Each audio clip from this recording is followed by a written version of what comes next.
મિત્રો તો આજે આપણે વાત કરવાના છીએ જ્ઞાન સેતુ ધોરણ 2 ની અંદર જે ગણિત આપેલું છે તેની અંદર મિત્રો કાલે આપણે સરવાળા વિશે જોયું હતું। આજે બાદબાકી જે તમારે આપેલી છે તેના વિશે જોવાના છીએ। તેના પહેલા મિત્રો આપણે જો આપણી ચેનલમાં તમે નવા આવેલા છો તો આપણી ચેનલ જે લાલ કલરનું સબસ્ક્રાઇબનું બટન છે તેના ઉપર ડબલ ક્લિક કરી મિત્રો ચેનલને પણ સબસ્ક્રાઇબ કરી દેજો, જેથી કરી આપણી ચેનલમાં જે કે વિડીયો મૂકવામાં આવે જે તમને સૌપ્રથમ મળી રહે। તો મિત્રો આજે વાત કરીશું બાદબાકી વિશે। અહીંયા તમને જે બે ગાયો દેખાઈ રહી છે મિત્રો, બે ગાયો છે આ બાજુ જઈ રહી છે અને એક ગાય છે તે આ બાજુ જઈ રહી છે। તે એટલે મિત્રો અહીંયા વિરુદ્ધ દિશામાં જે ગાયો છે તે જઈ રહી છે। તો અહીંયા મિત્રો કુલ વાત કરીશું 3 ગાયો છે અને 3 ગાયોમાંથી એક ગાયને બાદ કરીશું તો કેટલા વધે છે? તો અહીંયા 2 વધશે મિત્રો। તો આ રીતે તમારે મિત્રો જે છે તે બાદબાકી કરવાની હોય છે। તેવી જ રીતે મિત્રો અહીંયા આપણે આગળ વાત કરીશું તમારું જે અહીંયા કુલ પુસ્તકો કેટલા છે તેની વાત કરીશું।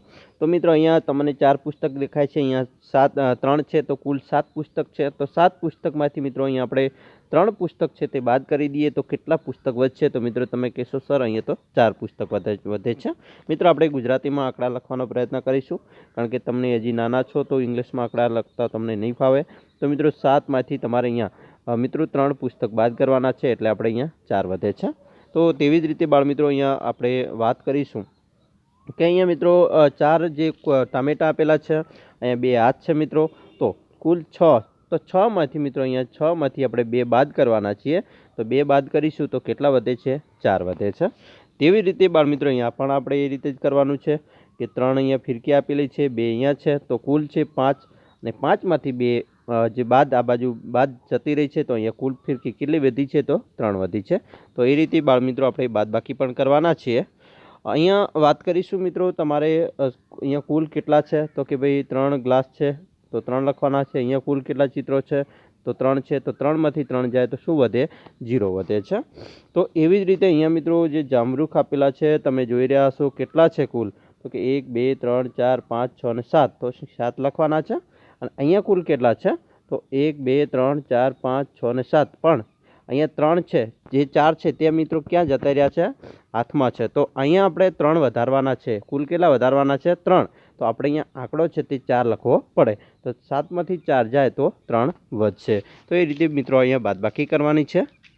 તેવી જ રીતે મિત્રો અહીંયા પણ આપણે આગળ વાત કરીશું। કુલ તમારે અહીંયા 6 જે સફરજન આપેલા છે, 6 સફરજનમાંથી મિત્રો આપણે અહીંયા 4 સફરજન છે તે બાદ કરી દીધા છે। તો મિત્રો 4 બાદ કરીશું તો હવે કેટલા વધશે? તો 2 વધે છે, કારણ કે 6 તમારે લીટા કુલ કરવાના છે, 1 2 3 4 5 ને 6। 6માંથી મિત્રો તમે 4 બાદ કરી દો, અહીંયા 4 બાદ કરી દીધા, હવે વધ્યા કેટલા? 2, અહીંયા 2 આપણે લખી દેવાના છે। તો એ રીતે મિત્રો આગળ પણ વાત કરીશું। અહીંયા મિત્રો કુલ જે ફૂલો છે એ તમે ગણીશો તો અહીંયા 1 છે, 2 3 4 5 6 7 ને 8 ફૂલો છે। તો આપણે અહીંયા 8 લખીશું। અહીંયા કેટલા છે? તો કે 1 2 3 4 5 6 7 ને 8 છે, તો અહીંયા પણ 8 લખીશું। તો 8માંથી 8 જાય તો શું વધે? 0। તો અહીંયા આપણે કંઈ છે ફૂલ નથી, એટલે આપણે 0 આવશે। એ રીતે મિત્રો અહીંયા બાદબાકી આપણે શીખવાના છીએ કે 4માંથી 2 બાદ જાય, ધારો કે 3 તમારે મિત્રો કુલ 4 લીટા કરવાના છે, એમાંથી 2 બાદ કરી દો, કેટલા વધ્યા? તો 2 વધશે। તેવી રીતે અહીંયા 4માંથી 0 બાદ કરીએ તો 4 વધે છે, 3માંથી 2 બાદ કરીએ તો મિત્રો અહીંયા 1 વધશે, 6માંથી 5 બાદ કરીએ તો 1 વધે છે, 7માંથી 7 જાય તો 0 વધે છે, 8માંથી 4 જાય તો 4 વધે છે। એવી રીતે મિત્રો અહીંયા 3માંથી જો 1 બાદ કરીએ તો 2 વધશે। તો એ રીતે બાળમિત્રો આપણે જે બાદબાકી છે તે શીખવાના છીએ। 2માંથી 0 બાદ કરીએ તો 2 વધે, 9માંથી 7 જાય તો મિત્રો તમારે ગણતરી કરવાની છે, આંગળીના વેઢા ગણી શકો છો, તમે લીટા કરીને પણ બાદબાકી કરી શકો છો। તો 9માંથી 7 બાદ કરીએ તો 7 પછી 8 અને 9 આવે છે, તો મિત્રો 2 વધ્યા, બરાબર ને? તો અહીંયા આપણે 2 લખી દેવાના છે। પાછળથી પણ ગણતરી કરીને તમે બાદબાકી કરી શકો છો। 3માંથી 0 બાદ કરીએ તો 3 વધે છે। ઘણી રીતે બાદબાકી મિત્રો થતી હોય છે। 8માંથી 8 જાય તો 0 વધે છે, 6માંથી 4 જાય તો 4 પછી 6 અને 5 અને 6, તો કેટલા લીટા આવ્યા? 2, તો 2 કરી દો। 4માંથી 2 બાદ કરવાના છે, તો 2 પછી કેટલા લીટા થાય? 2 થી 3 અને 4, ઉપર 4 અંક છે, એટલે જેટલા લીટા હોય એટલા મિત્રો લખી દેવાની છે। તો અહીંયા 2 વધશે। તો તેવી જ રીતે મિત્રો આપણે આગળ પણ વાત કરીશું। અહીંયા ખૂટતા અંકો તમારે લખવાના છે કે મિત્રો 8 છે, 8માંથી 7 બાદ કરીએ તો કેટલા વધે? તો 1 વધે છે, બરાબર? તો 8માંથી 1 બાદ ગયા તો 7 વધ્યા કે નહીં? એ રીતે તમારે મિત્રો ખૂટતા અક્ષર લખવાના છે। અહીંયા 3 જવાબ આપણે 2 બાદ કરીને 3 જવાબ લાવવાનો છે, અહીંયા 5 લખીશું તો 2 5માંથી 2 જાય તો 3 વધ્યા। એવી રીતે 5 મિત્રો 1 જવાબ લાવવાનો છે, 5માંથી કેટલા બાદ કરીશું? તો 1 આવે, તો 4 બાદ કરવા પડે। 3માંથી કેટલા બાદ કરીએ? તો 3 ના 3 રહે, તો 0 બાદ કરવો પડે।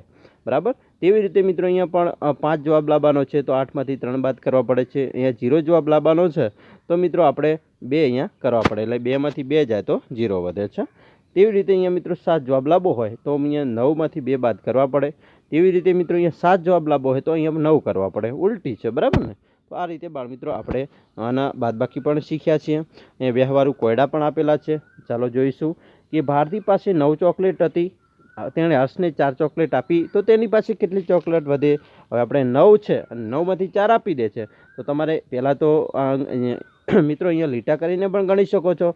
તો 9 લીટા કરી દો, 3 છે, 4, 5, 6, 7, 8 ને 9, 9માંથી 4 ચોકલેટ હર્ષને આપી દીધા એટલે 4 તો બાદ થઈ ગયા। હવે કેટલા લીટા વધ્યા?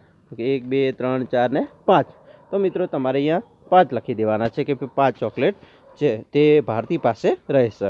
રામની દુકાનમાં 8 નોટબુક હતી, તેમાંથી 2 રહીમને નોટબુક આપી દે છે તો હવે કેટલી વધે? તો 6 વધશે।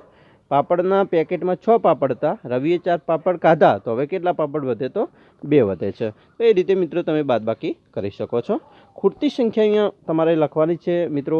તો સૌપ્રથમ આપણે જોઈશું કે 10 પછી 11 આવે છે, 12 આપેલા છે, પછી 13 આવે, 14 આવે, એ રીતે મિત્રો 18 સુધી તમારે લખવાની છે। અહીંયા મિત્રો પછીની સંખ્યા લખવાની છે, એટલે કે 16 પછી શું આવે? તો અહીંયા 17 આવે છે। એવી રીતે મિત્રો અહીંયા 18 પછી 19, અહીંયા 20 આવશે। તેવી રીતે પછીની સંખ્યા લખવી હોય 14 પછી 15 આવે, 15 પછી 16 આવે છે। તો અહીંયા બાળમિત્રો આપણે આ રીતે ભણવાના છીએ કે 16 પહેલાં શું આવે? તો 16 પહેલાં 15 આવતા હોય છે, અને 9ની પહેલાં અને પછી શું આવે? તો 9ની પહેલાં 8 આવે અને 9 પછી 10 આવશે।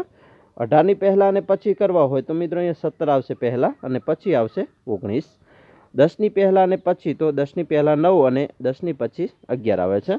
તો આ રીતે બાળમિત્રો આપણે આગળ પાછળ પણ સંખ્યા લખી શકીએ છીએ। અહીંયા મોટી સંખ્યા દર્શાવવાની છે તો સૌપ્રથમ વાત કરીશું કે અહીંયા મોટી સંખ્યા કઈ છે આ બંનેમાંથી? તો અહીંયા 18 છે। તેવી રીતે અહીંયા 19 સંખ્યા છે, 13 સંખ્યા છે, 15 સંખ્યા છે, 16 સંખ્યા છે, તમારે રાઉન્ડ કરવાનો છે, 11 સંખ્યા છે। હવે નાની સંખ્યા લખવાની છે તો 4 છે આ બંનેમાંથી, આમાંથી 13 છે, આમાંથી 15 છે, આની અંદરથી 9 છે, આની અંદર 10 અને આની અંદર છે 7। તો આ રીતે મિત્રો આપણે નાની મોટી સંખ્યા શીખ્યા। સૌથી મોટી સંખ્યા પર રાઉન્ડ કરવાનો છે। હવે અહીંયા 3 અંકની સંખ્યા છે, 3 આંકડામાં આપેલી છે તો અહીંયા 18 છે સૌથી મોટી, અહીંયા 19 છે, અહીંયા મિત્રો 18 છે, અહીંયા 12 આપેલી છે, અહીંયા 20 આપેલી છે, અહીંયા 16 આપેલી છે। આ સૌથી નાની સંખ્યા ઉપર રાઉન્ડ કરવાના છે તો અહીંયા 4 છે, અહીંયા મિત્રો 12 થશે, અહીંયા 13 થશે, અહીંયા 2 થશે, અહીંયા મિત્રો 9 થશે અને અહીંયા થશે 6। આ રીતે રાઉન્ડ કરવાના છે તમારે। હવે ખાલી જગ્યા પૂરવાની છે કે 15 એટલે 1 દશક અને 5 એકમ થાય છે, તો 16 એટલે મિત્રો શું થાય? તો કે 6 એકમ થાય અને 1 દશક થશે। 19 એટલે પણ 9 એકમ થશે અને 1 દશક થશે।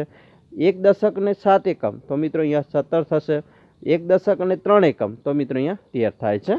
તો આ રીતે મિત્રો આપણે ખલગ્યા પણ પૂરી। અહીંયા મિત્રો તમારે સરવાળા કરવાના છે। તમને આપણે આગળ પણ શીખવાડ્યા છે, પણ આપણે નેક્સ્ટ વિડીયોમાં સરવાળા પણ જોઈ લઈશું। તો મિત્રો તમને વિડીયો ગમે તો લાઈક કરજો, શેર કરજો અને ચેનલમાં નવા છો તો સબસ્ક્રાઈબ કરવાનું ભૂલતા નહીં।